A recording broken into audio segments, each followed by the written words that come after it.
In order to look at the atom, we first need to kind of remember a little bit about the history of the atom. This is coming from chapter 2. So in chapter 2, we said that Democritus had the best idea about what a model was back in around 400 BC.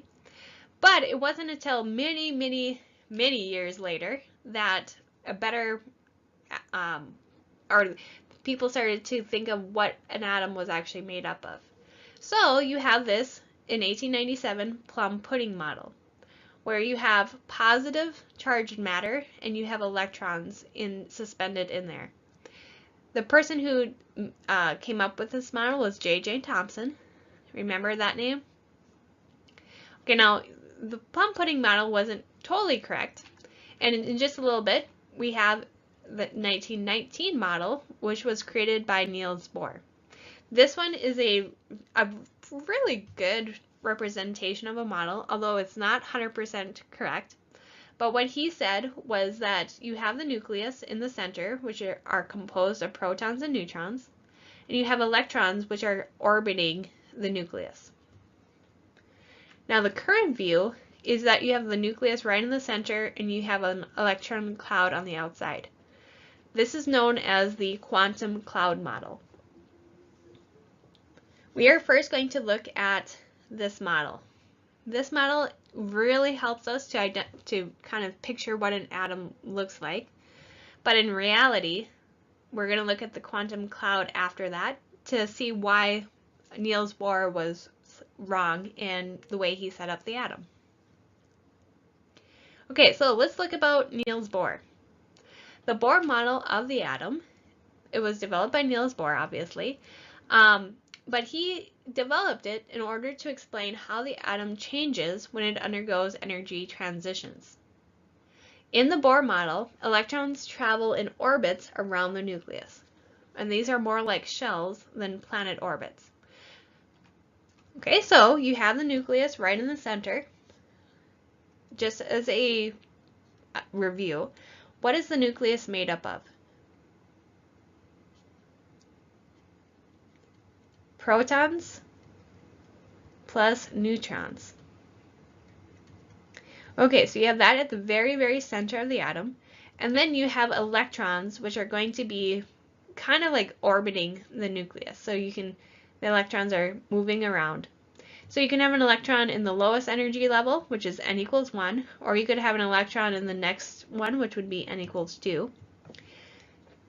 So this is actually a pretty good representation of the atom. Now Bohr's major idea was that the energy of the atom was quantized, and that is the amount of energy in the atom was related to the electron's position in the atom. But let's first understand what quantized means.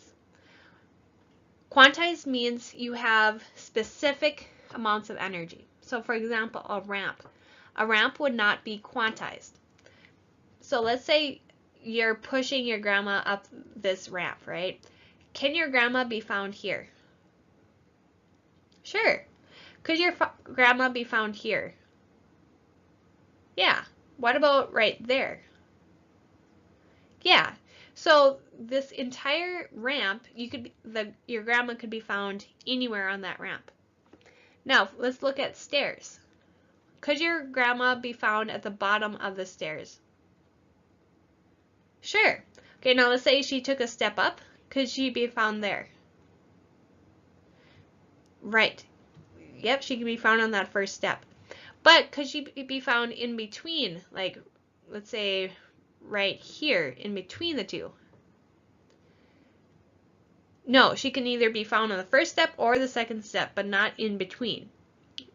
Okay, so the steps would be quantized, meaning you can only have specific energy associated with it.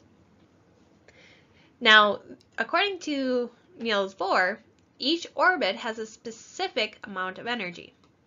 So remember, you have these orbits. You have the n equals 1 orbit, n equals 2 orbit, and each one has a specific amount of energy. So we would say each orbit is quantized. The farther the electron is from the nucleus, the more energy it has. So with n equals 1, we would have very low energy associated with it if an electron was found there. If an electron was found in the 5th orbit, n equals 5, we would see that that electron would have very, very high energy. Now, remember, the big thing with Niels Bohr is that each orbit can only have specific amounts of energy. In the Bohr model of the hydrogen, the lowest amount of energy hydrogen's one electron can have corresponds to being in the n equals 1 orbit. We call this the ground state. If I look at hydrogen, how many electrons does hydrogen have? For a neutral hydrogen, I should say, a neutral hydrogen will only have 1 electron. So that was the easiest atom to look at, was hydrogen, because it only had 1 electron. So he really spent a lot of time, Niels Bohr did, looking at the hydrogen atom. So when that electron was in the 1st orbit, he called that the ground state. When the atom gains energy, and an atom can gain energy from different ways such as heat. You could also, an electron could gain energy by light.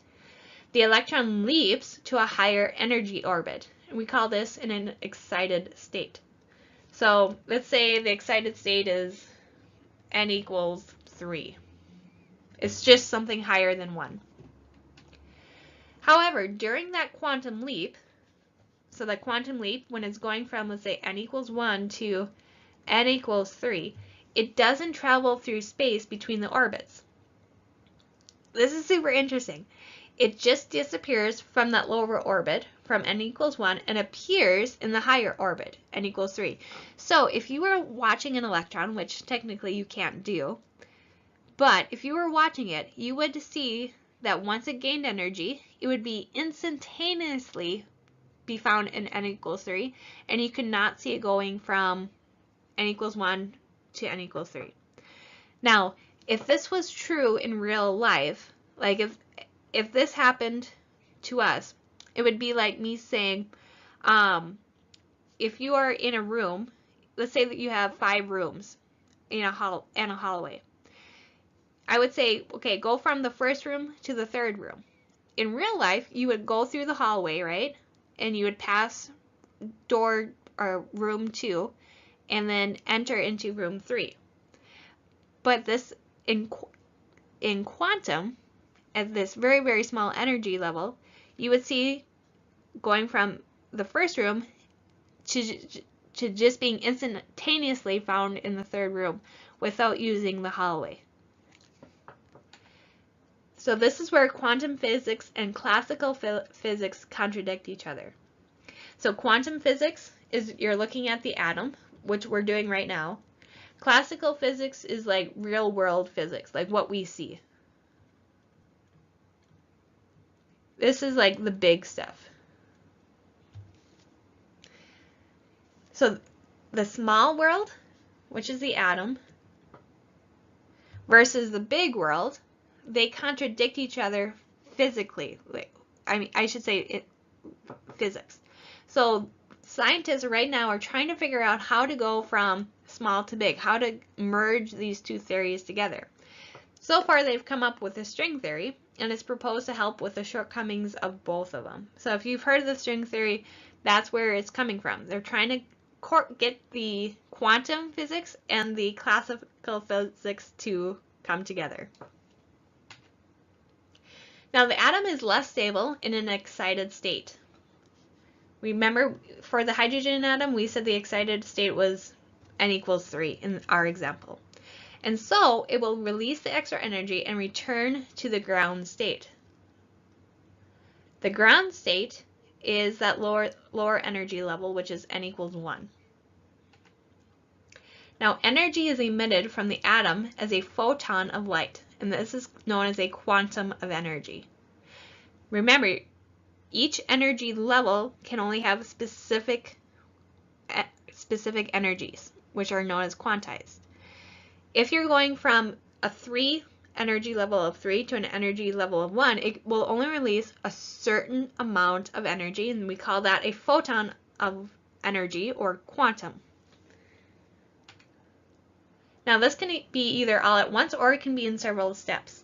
So for example, an electron could take the step from n equals 3 to n equals 1, do it in one complete step, or it could go from n equals 3 down to 2 down to 1. I want you to do a review for kind of yourself. I want you to answer the first question, which is what atom would this be considered? Okay, and then I want you to label where the ground state would be, where energy absorption is, and where light emission is. So go ahead and do that on your own, and we'll check your work when you get to class. Now we have Chemistry Cat. Let's see if you get it. What happens when electrons lose their energy? They get bored. Because it's coming from the Bohr's model. When you lose electrons or lose energy, you're going from a high excited state to a ground state, and so they get bored.